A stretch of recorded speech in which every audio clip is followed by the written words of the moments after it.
Laurent, bonjour, est-ce que vous pourriez vous présenter et expliquer un petit peu les problèmes que vous avez aujourd'hui?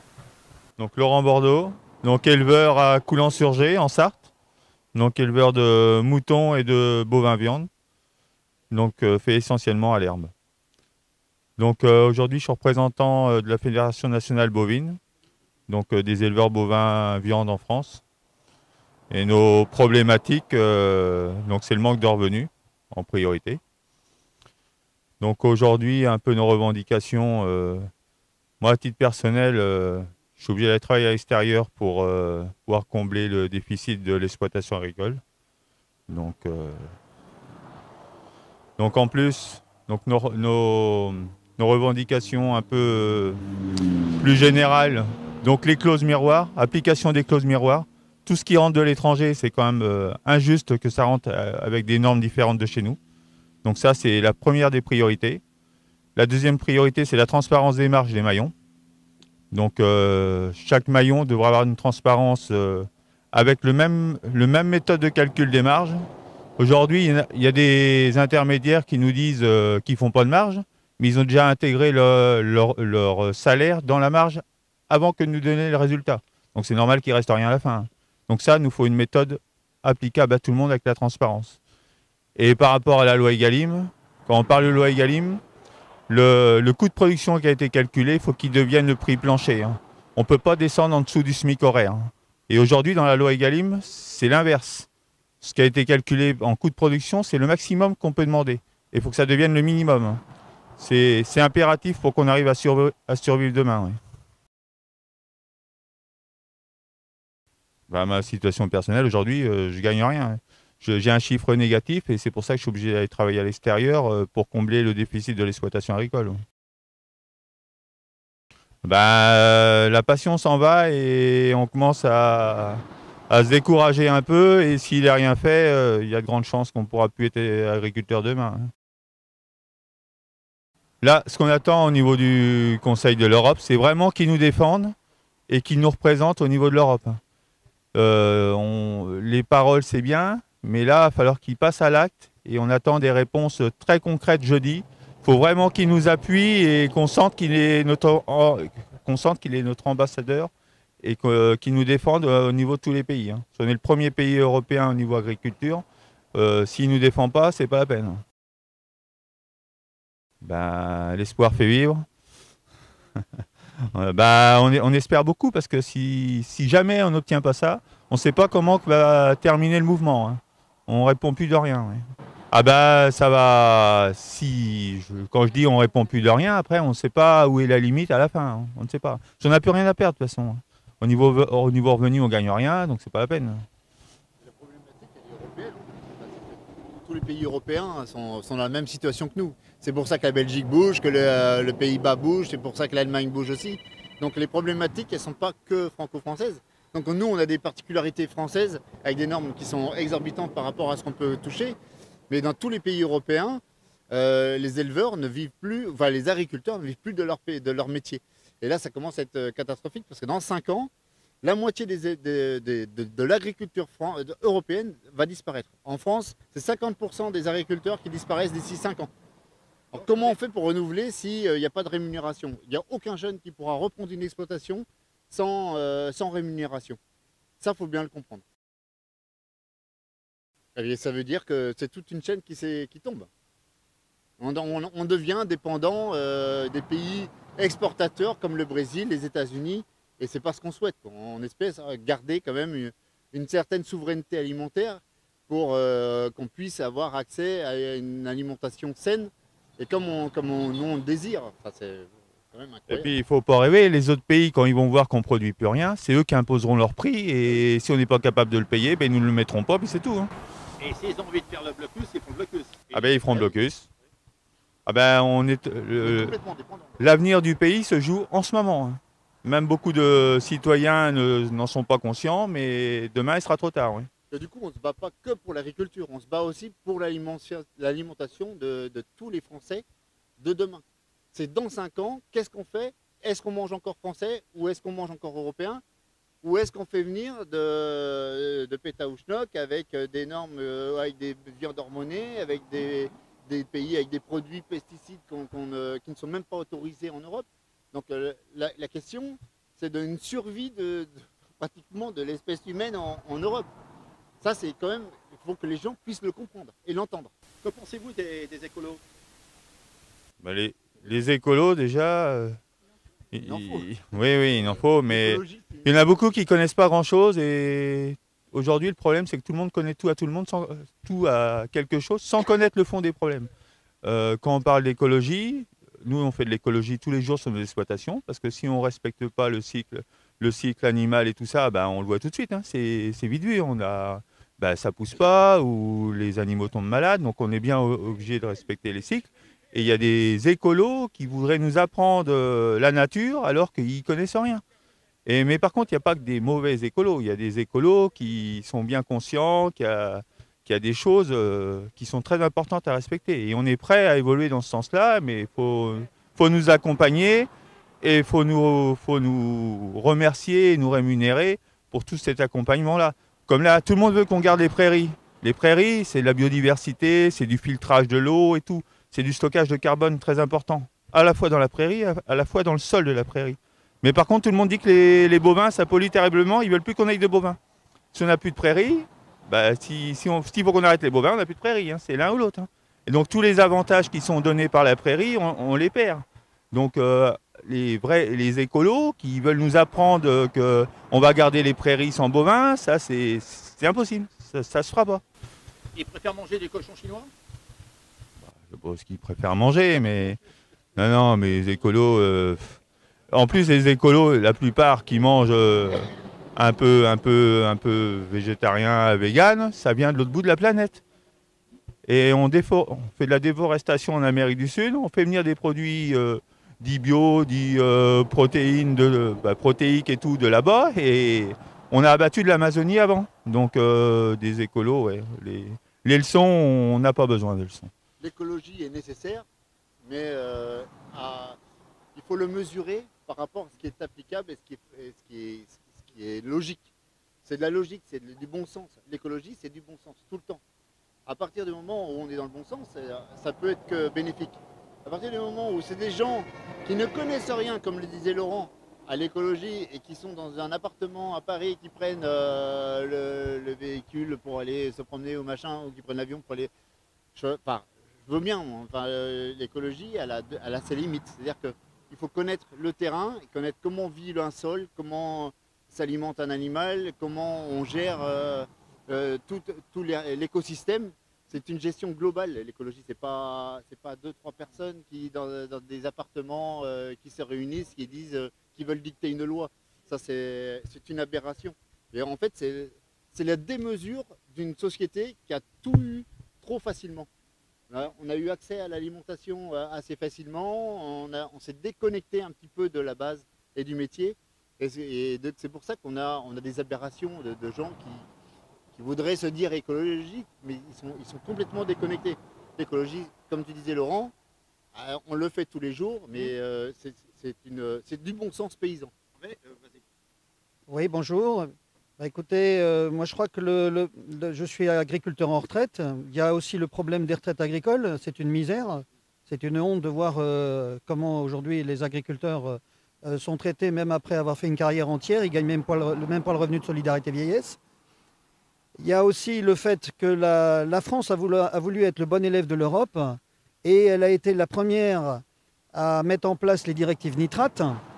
Et nous, à l'époque, en tant qu'ancien membre fondateur de la coordination rurale de la Sarthe, on s'était opposé à la mise en place des directives nitrates. Et dès la première directive, et on a été rejoint par les autres syndicats à partir de la 4e directive nitrate. Mais il a fallu attendre la 4e pour que ça commence à bouger. Mais nous, on avait vu déjà les dangers des directives nitrates dont le but était de baisser la production agricole en France pour pouvoir importer de la production venant d'ailleurs. Et ces directives, en plus, entraînaient des tas de contraintes normatives au niveau des exploitations et au niveau des dossiers à remplir. Et c'est vrai que, si vous voulez, la France a toujours voulu être le bon élève de l'Europe. Et ce qui se passe aujourd'hui, les Allemands sont en train de démarrer la première directive nitrate. Et quand ils voient, eux, déjà, ils démarrent la première directive nitrate avec 15 ans de retard sur la France. Donc ça veut dire qu'on dit que tous les pays d'Europe sont égaux. C'est pas vrai. La France a démarré 15 ans plus tôt les directives nitrates. Et aujourd'hui, les Allemands nous disent « Mais comment vous avez pu accepter ça ?» Et nous, on a dit « Mais on n'a pas accepté, ça nous a été imposé. » Et donc aujourd'hui, le combat des Allemands est le même que les combats des Français quand ils ont démarré contre les directives nitrates. Et ce mouvement européen, en fait, on est solidaire. Aujourd'hui, il y a une unité syndicale parce que la problématique est de tous les agriculteurs européens. On se rend compte que finalement, les Français nous disent que les Allemands faisaient déjà les directives nitrates chez eux. En fait, c'est faux. Elles ne font que démarrer chez eux. Et à chaque fois, on nous a vendu la PAC en nous disant que c'était la même chose chez les autres agriculteurs en Europe. Et on se rend compte que ce n'est pas vrai. Il y a une distorsion à l'intérieur de l'Europe entre les agriculteurs des différents pays de l'Europe. Voilà, c'est ça la vraie. Et ce qui est important aujourd'hui dans ce mouvement, c'est que c'est un mouvement qui vient de la base. Et les agriculteurs ont le sentiment d'avoir été trahis par leurs dirigeants de tous bords, que ce soit politique, même syndicaux. Et on a besoin de retrouver aujourd'hui à la fois des politiques qui ont le souci du sens commun et des dirigeants syndicaux qui ont le sens de défendre leur profession.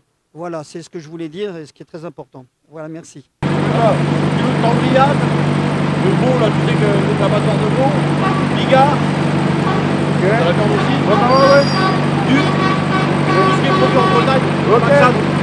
Biga encore.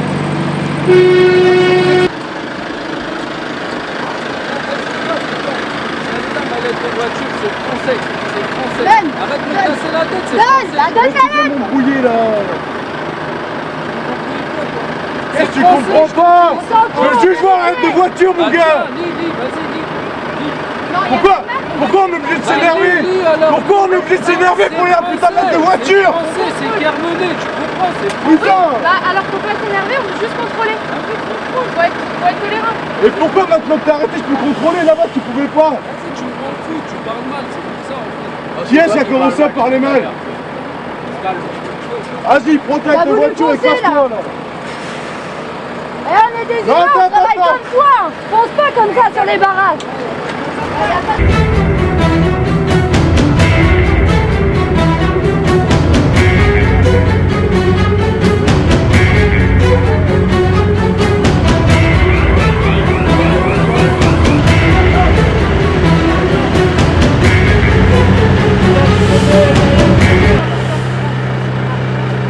C'est plombé, on peut ouvrir.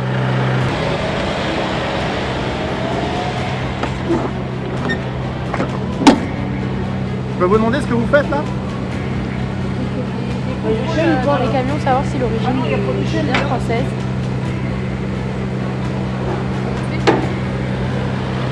Ça va, il sait ce qu'il transporte. Mais il y en a, ils savent pas ce qu'ils transportent.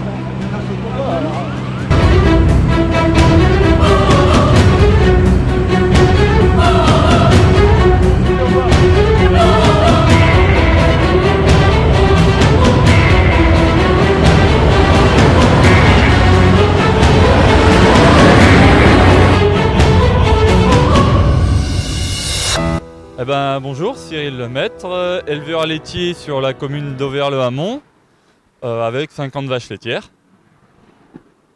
Voilà, aujourd'hui nous sommes présents sur le barrage de l'autoroute Rennes-Le Mans pour faire entendre nos revendications auprès du gouvernement.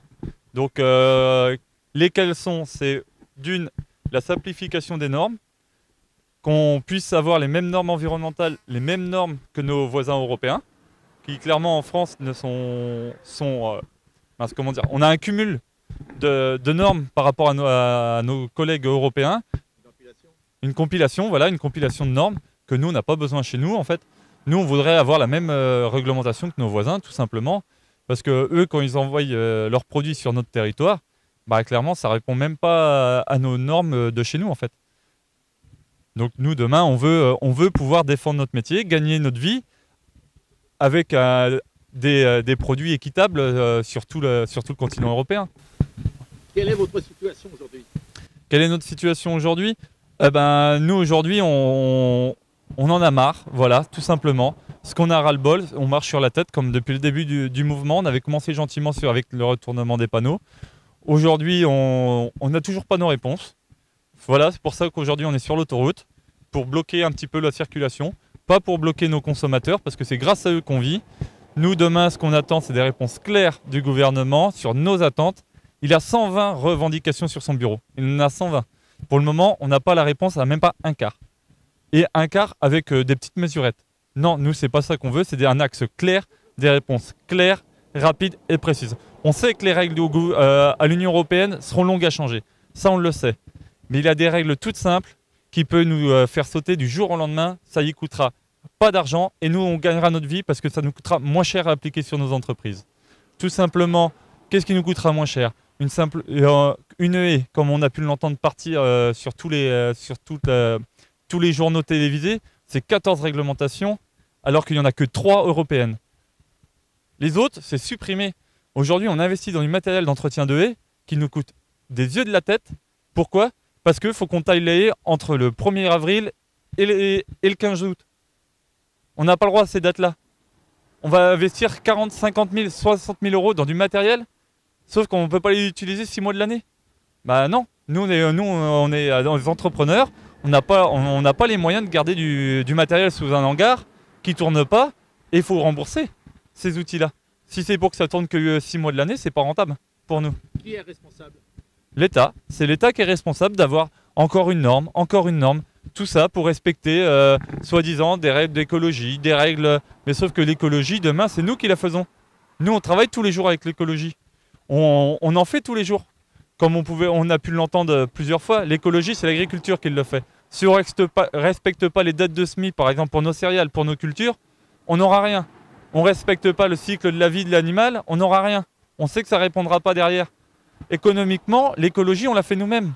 Clairement, mettre de l'engrais à tout va, on n'a pas besoin. Parce que ça nous coûte les yeux de la tête, ça on le sait. Et pour ça qu'on fait qu'on économise au maximum. On respecte les bandes, les ZNT. Oui, mais clairement, aujourd'hui, au dosage qu'on met en engrais, qu'on met en phyto, on n'a même pas besoin. Parce qu'on sait comment travailler. Aujourd'hui, on traite en quart de dose. Pour vous dire, si on vous met du 0,5 pour 100 litres d'eau, pour 1 hectare, ça ne fait pas grand-chose. Et clairement, on traite un quart de 0,5. Donc vous voyez le calcul. Même nous, c'est rien. Donc on travaille dans les conditions optimales. On a plein de technologies qui sont à bord de nos tracteurs pour pouvoir avoir ces conditions de travail-là et à l'optimisation de l'outil, que ce soit du phyto ou du matériel, pour réduire nos charges au maximum. Sauf qu'au bout d'un moment, ça sature parce que clairement, c'est toujours de l'investissement. Nos trésoreries, elles ne montent pas. Quand on voit qu'aujourd'hui, il y a des laiteries qui nous baissent le prix du lait avec un soi-disant le fait, vos charges elles vont baisser. Oui, on a perdu 600 € de la tonne de l'engrais. Pourquoi ? Parce que l'Ukraine, elle est en guerre malheureusement. Ça a flambé à des prix de 1200 € la tonne. Aujourd'hui, on est arrivé à un prix, on va dire, correct, à 430 € la tonne. Et ça nous fait baisser notre prix du lait parce que ça a perdu 800 €. Non, c'est pas parce que ça a perdu 800 € une année que notre prix du lait doit baisser.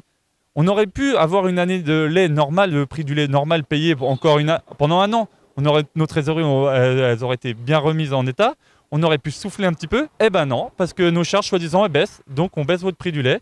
Et eux, par contre, ils baissent pas leur prix en supermarché. On n'a jamais vu un produit laitier baisser en supermarché. Les poulaillers de Loué sont vides. Oui. Quelle en est la raison ? Quelle en est la raison ? Eh ben on apporte de plus en plus, malheureusement. Surtout là, vous voyez, sur le Nord-Sarthe, ils ont arrêté un camion rempli de 25 tonnes de gésier de volaille en provenant d'Ukraine et lieu de livraison LDC Sablé. Clairement, en Sarthe, on a de la volaille. Le Loué, on a le Duc de Mayenne chez nos voisins, on a du Hupin, on a du Le Gaulois, on a tout ça, on a tout ce qu'il faut pour le faire. Pourquoi un des premiers groupes mondiaux apporte de la volaille ? Oui, ils ont des usines là-bas, d'accord. Ils ont des usines là-bas qui prennent du poulet de là-bas. Mais pourquoi le faire venir en France ? On est capable en France de tout faire. Pourquoi aller apporter de l'agriculture extérieure en France ? Vous croyez que l'agriculteur français a un avenir en France ? Enfin, en France, oui. J'y crois parce que je suis jeune installé et j'espère qu'on a un avenir quand même. Parce que sinon, demain, on n'a plus qu'à fermer nos entreprises. Le but de demain, c'est quand même qu'on soit encore là. Comme on a pu l'entendre tout à l'heure, c'est plus de 50% qui partent d'ici 5 ans à leur retraite. Mais ces fermes-là, il va falloir les reprendre parce que c'est notre souveraineté alimentaire en France qu'on va perdre. Et ça, il ne faut pas le perdre. Parce que si on la perd, demain, il y a une crise mondiale qui arrive. Clairement, on ne sera pas capable de nourrir nos 67 millions d'habitants en France. Pourquoi? Parce qu'on aura voulu importer toute notre nourriture.